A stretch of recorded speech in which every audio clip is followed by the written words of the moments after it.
وأكون للخير العميم مثالا.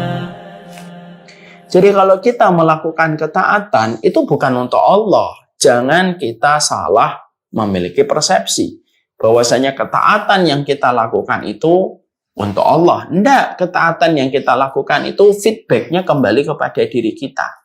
Menjadikan omongan kita lebih kuat, menancap pada hati kita.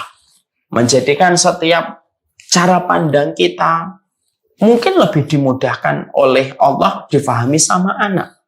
Keinginan kita, goals kita, itu mungkin lebih mudah untuk dimengerti anak kita. Karena apa? Ketaatan itu membekas dengan berbagai macam pengaruh kebaikan pada diri kita.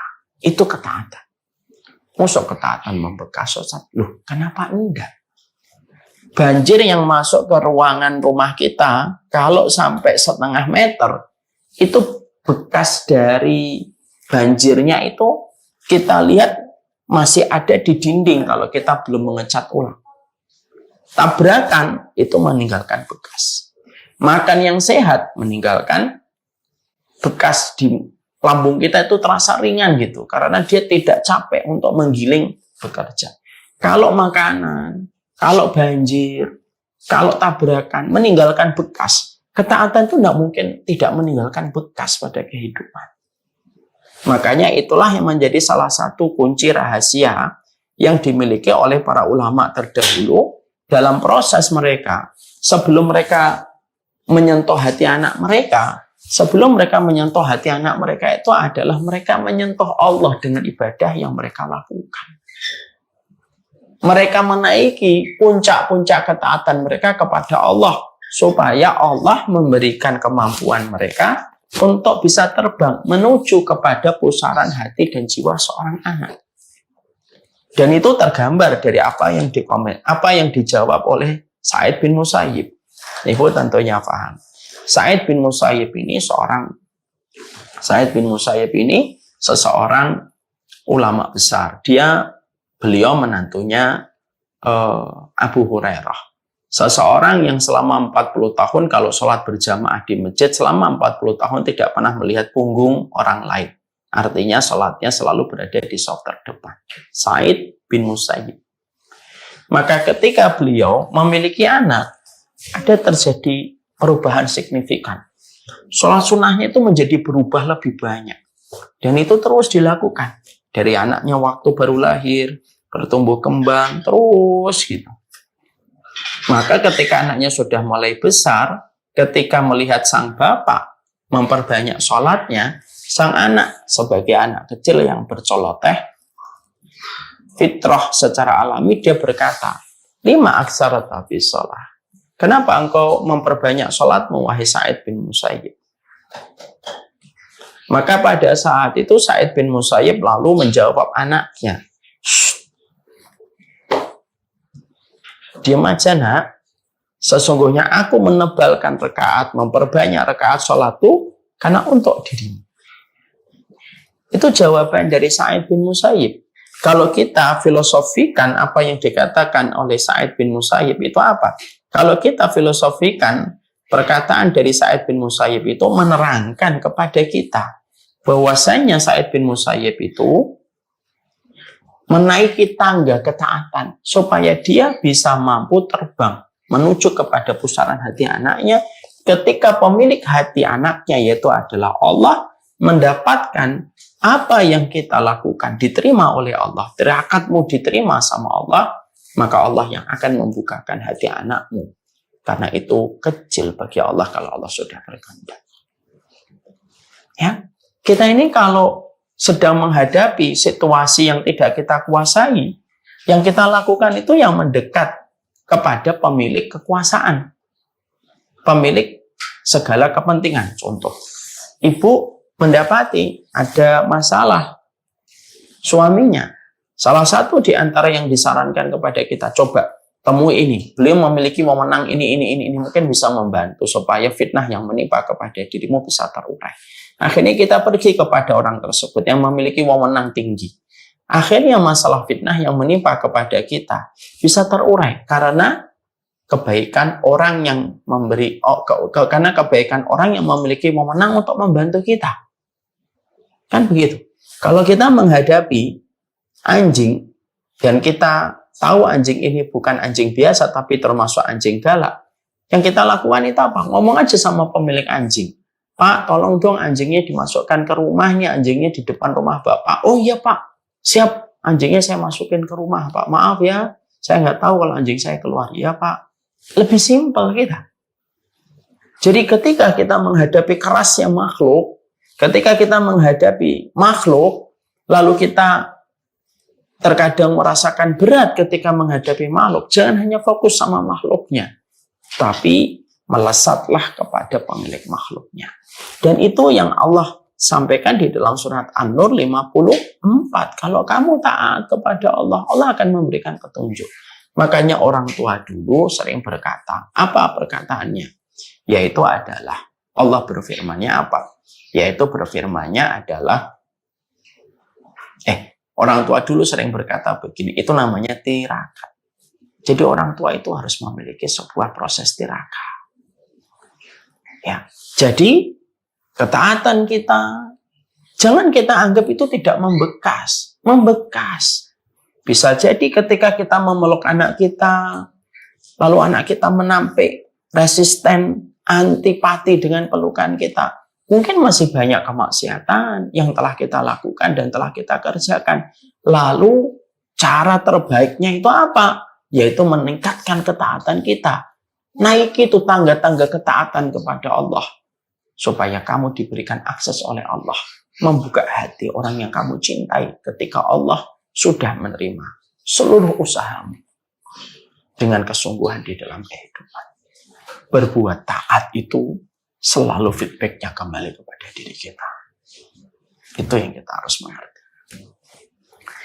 Yang kedua, yang kita harus pahami. Apa yang harus kita lakukan setelah melahirkan ketaatan di dalam kehidupan kita? Di dalam proses kita membersamai anak kita. Mari kita perhatikan surat Al-Furqan 74. Ya, ibu-ibu tolong perhatikan surat Al-Furqan 74. 74. Iya, itu salah. Tampilkan aja. Allah menyampaikan kepada kita pada ayat ini adalah, mari kita merenungkan. Ibu-ibu bisa ngelihat surat Al-Furqan. Ini salah ya. Tim saya menuliskan Al-Furqan 47. Yang benar 74. Walladzina yaquluna rabbana hab lana min azwajina wa dzurriyyatina qurrata a'yun waj'alna lil muttaqina imama. Mari kita perhatikan ibu-ibu. Allah mensifati sifat-sifat ibadur rahman, hamba-hamba Allah yang baik sekali, yang Allah sifati mereka dengan sifat ibadur rahman. Kalau berdoa itu mereka menggunakan redaksi Rabbana hablana min azwajina. Ya Allah, berikanlah kepada kami pasangan-pasangan kami dan keturunan-keturunan kami yang menjadi penyejuk pandangan kami. Dan jadikanlah kami pemimpin bagi orang yang bertakwa. Kalau ibu memperhatikan ayat ini, ibu akan mendapati ada yang kita jadikan spotlight pada ayat ini. Di sini Allah menyebutkan kata azwajina dulu daripada kata dzurriyyatina. Melihat ya, spotlightnya saya nggak bisa mencoret-coret karena qadarullah nggak tersambung dengan Bluetooth. Di situ ada kata min azwajina dan kata dzurriyyatina. Kita sebagian besar ibu pasti bisa menjawab. Azwajina itu keturunan, Ustaz. Dzurriyyatina, azwajina itu pasangan. Dzurriyyatina itu keturunan. Betul. Sekarang mari kita coba bedah ibu. Ibu dan seluruh yang hadir pada kesempatan ini. Allah itu kalau meletakkan setiap kalimat dan setiap kata, mana yang lebih dulu, mana yang lebih akhir, itu bukan kebetulan. Tapi Allah ketika meletakkan setiap poin, setiap kata, mana yang lebih dulu, mana yang lebih terakhir, itu selalu memiliki ilmu yang sangat besar bagi mereka yang tidak pernah lelah untuk mentadabburi Al-Quran. Kalau ibu membaca di sini, maka sesungguhnya ada satu ilmu besar. Kenapa Allah itu menyebutkan kata azwajina disebutkan lebih dulu daripada kata dzurriyyatina. Karena gini, karena kamu tidak akan pernah mendapatkan keturunan kamu itu menyejukkan pandangan kamu sampai kamu ketika menjadi suami istri, ketika menjadi orang tua anak-anakmu, kamu itu saling memberikan ketenangan dan menjadi penyejuk pandangan. Kamu sebagai istri menyejukkan pandangan suamimu, dan suamimu memberikan kesejukan pandangan kepada dirimu. Ketika orang tua sudah betul-betul saling memberikan ketenangan, mereka saling berusaha untuk menyenangkan, sang istri terus mencari ridho seorang suami, sang suami terus bertanggung jawab kepada istrinya. Ketika seorang bapak dan ibu memberikan keharmonisan dalam kehidupan mereka, ketika mereka saling memberikan qurrata ayun, barulah nanti ketika orang tua sudah memberikan qurrata ayun, baru keturunan kamu bisa memberikan kepadamu qurrata ayun sebesar qurrata ayun yang mereka lihat dari kehidupan kalian berdua ketika membersamai mereka dalam tumbuh kembangnya menjadi seorang yang dewasa. Ini termasuk salah satu parenting. Jadi parenting itu tidak selalu objeknya anak. Tapi parenting dalam sunnah Nabi itu juga kembali kepada diri kita. Sehingga akhirnya kita menjumpai salah satu di antara kewajiban kita, komitmen kita di dalam kita membersamai anak kita itu apa? Bukan hanya kita memberikan yang terbaik untuk anak dengan ketaatan yang kita lakukan. Tidak hanya itu. Tapi termasuk salah satu komitmen besar ketika kita menjadi orang tua itu apa?